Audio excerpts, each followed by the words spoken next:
এই মুখ সামলে কথা বল। অর্ণব, তুই কি আমায় কোনোভাবে সন্দেহ করছিস?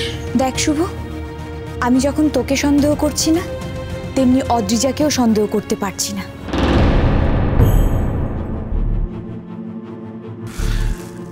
এক সেকেন্ড মিষ্টু, তাহলে তোমার কি মনে হয় এই কাজটা কে করেছে? আরে ভাইদা, অত বড় একটা পিকনিক স্পট, সেখানে কে কখন আসছে কি করে বুঝবো বলতো? সেরকমই হয়তো চারটে ছেলে এসেছে যারা যারা শুভকে চেনে। আর মিষ্টি কেন ঘটনাটা চাপা দিতে চাইছে সেটা তোরা না বুঝলেও আমার কাছে পরিষ্কার।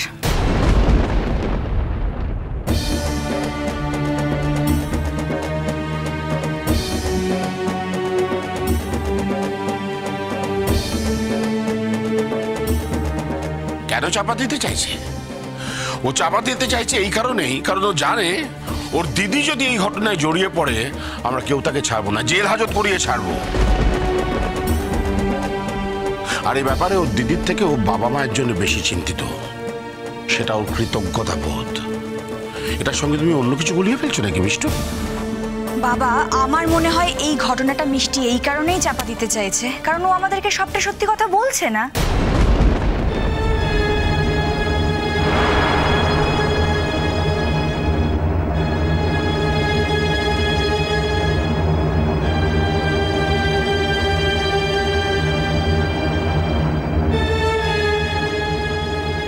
তার মানে তুমি কি বলতে চাইছো মিষ্টু? আমি কি মিথ্যে কথা বলেছি? মিষ্টি, তুমি সত্যি কথা বলছো না মিথ্যে কথা বলছো সেটা তো তোমার ব্যাপার। আমার ধারণা কি জানো তো, তুমি এতটাও স্মার্ট নও যে চারটে ছেলের সাথে লড়াই করে তুমি একটা ঘরে গিয়ে বেঁচে গেলে। তারা তো তোমাকে শুধু তাড়া করে থেমে থাকেনি। মিষ্টু,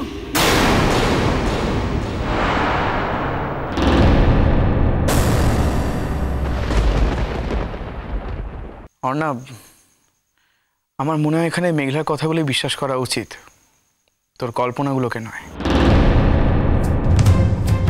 মিষ্টু, আমি মাঝে মাঝে ভাবি যে তুই ছোট মাসির মেয়ে হয়ে এরকম একটা নোংরা মন কোথার থেকে পেলি? পিকলুদা, আমি তো শুধু আমার ভাবনাটা বলেছি, এর মধ্যে তুই নোংরামি কোথা থেকে পাচ্ছিস? আর তাছাড়া তোদের সেটা নাই ভালো লাগতে পারে, তোদের মনের মতন কথা বলতে পারবো না আমি। আমার কি মনে হয় জানিস তো, মিষ্টির একটা মেডিকেল টেস্ট করানো প্রয়োজন, তাহলেই সবকিছু প্রমাণ হয়ে যাবে।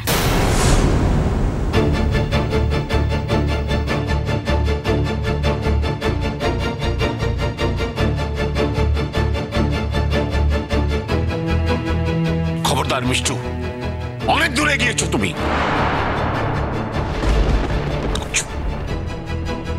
একদম চুপ, আর একটাও কথা বলবে না। ছোট শোন, মেয়েটা তো বোকা হয়ে গেল কবে থেকে বলতো?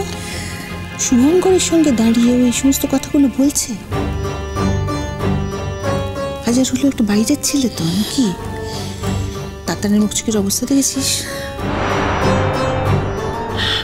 আমি জানি না দিদিভাই ও কেন এরকম করছে, কি হয়েছে ওর আমি বুঝতে পারছি না। কেন যে মেঘলাকে এতটা অপছন্দ করে, আর কেন যে অদ্রিজার প্রতি ওর এইরকম টান।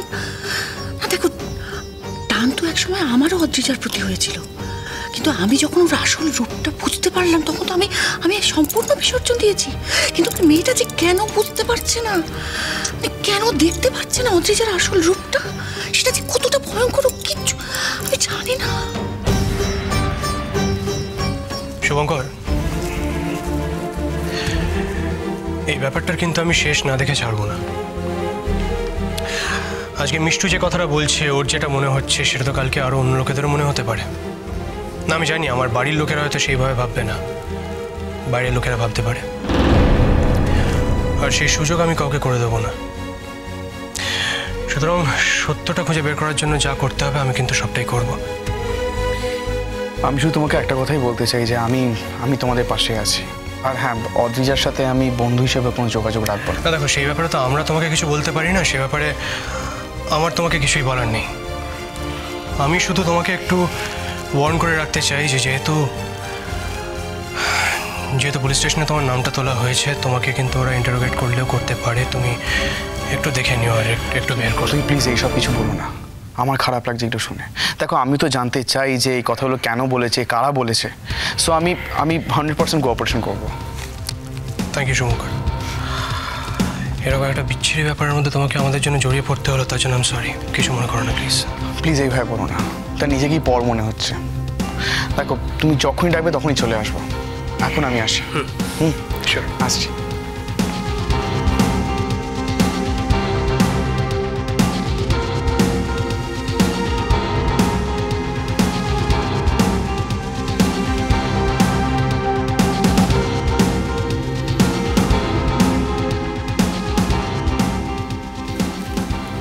এ কি মেঘলা, তুমি বোকার মতন কাঁদছো কেন? কোথায় তোমার দুই চোখে এখন আগুন থাকবে, তাহলে তুমি কাঁদছো?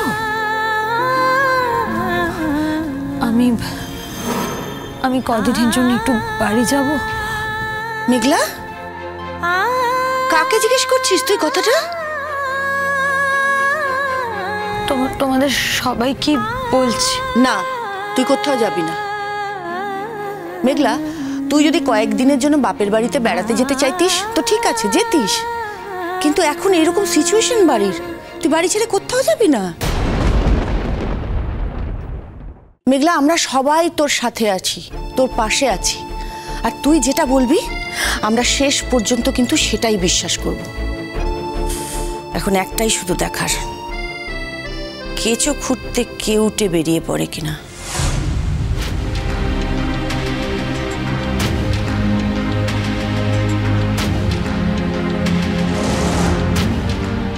ছোট মাসে সাপ তো বেরোবেই, সাপটা কে সেটা দেখতে হবে। তবে আমি একটা অন্য কথা ভাবছিলাম। কি রে বিক্লুদা? দেখ তা আমরা তো এতদিন ডিসাইড করেছিলাম যে মেঘলার বাড়িতে কিছু জানাবো না, কিন্তু ঘটনাচক্রে তাদের মেয়ে তো এর মধ্যে জড়িয়ে পড়েছে। পুলিশ অদ্রিজাকে ইন্টারোগেট করছে, তাই আমার মনে হয় যে একবার আঙ্কেল আর আন্টিকে জানানো উচিত। অনুরাগ, পিকলুদাটা কি বলছে? প্লিজ পিকলুদাকে বারণ করো। দেখো বাবিকে প্লিজ তোমরা জানিও না, বাবি এটা সহ্য করতে পারবে না। পিকলুদা ঠিকই বলছে। দেখো মেঘলা, আমরা যদি আঙ্কেলকে নিজেরাই ব্যাপারটা না জানাই তাহলে তো আঙ্কেলের আরো বেশি খারাপ লাগবে। ইনফ্যাক্ট আমরা জানিয়ে রাখলে কিন্তু আঙ্কেলের কোনো আত্মসম্মানে ঘা লাগবে না। তাছাড়া এমন কিছু তো হয়নি, এই ব্যাপারটা আঙ্কেল কেন বিশ্বাস করতে পারবে না বা মেনে নিতে পারবে না তোমার মনে হয়? আঙ্কেল তো জানে অদ্রিজা কেমন মেয়ে, সে কি করতে পারে কি করতে পারে না সবটাই তো জানে। আমি দিদি ভাইয়ের কথা শুধু বলছি না, আমি আমার কথাও বলছি। আমার কথা জানলেও ভাবি সহ্য করতে পারে। মানে এমন কি ঘটেছে মেঘলা যেটা শুনলে আঙ্কেল সহ্য করতে পারবে না? এমন কি হয়েছে? না, তুমি আমাদেরকে যতটুকু বলেছো তাতে তো আমার একবারের জন্য মনে হয়নি যে সেই কথাটা শুনে একজন সেন্সিবল মানুষ ব্যাপারটা সহ্য করতে পারবে না বা মেনে নিতে পারবে না। তুমি যদি বারবার করে আমাকে এই কথাগুলো এইভাবে বলো তাহলে এবার আমাকে ভাবতে শুরু করতে হবে যে তুমি আমাদের যা বলেছো তার বাইরেও কিছু আছে। সেটা ভাবতে আমাকে বাধ্য করো না মেঘলা। না অনুরাগ, তাহলে কি এমন ঘটেছে যেটা শুনলে আঙ্কেল সহ্য করতে পারবে না? বলো বলো।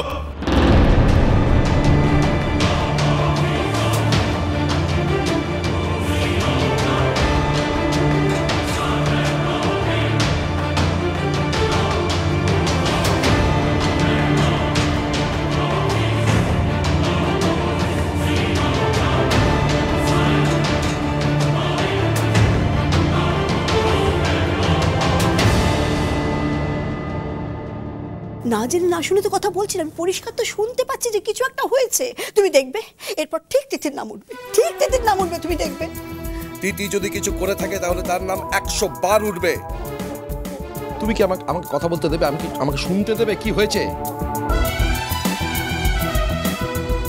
এই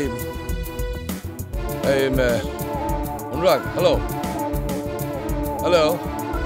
কি হয়েছে বলো তো? আঙ্কেল, মেঘলা একটা মারাত্মক বিপদের মুখ থেকে ফিরে এসেছে। মানে নদী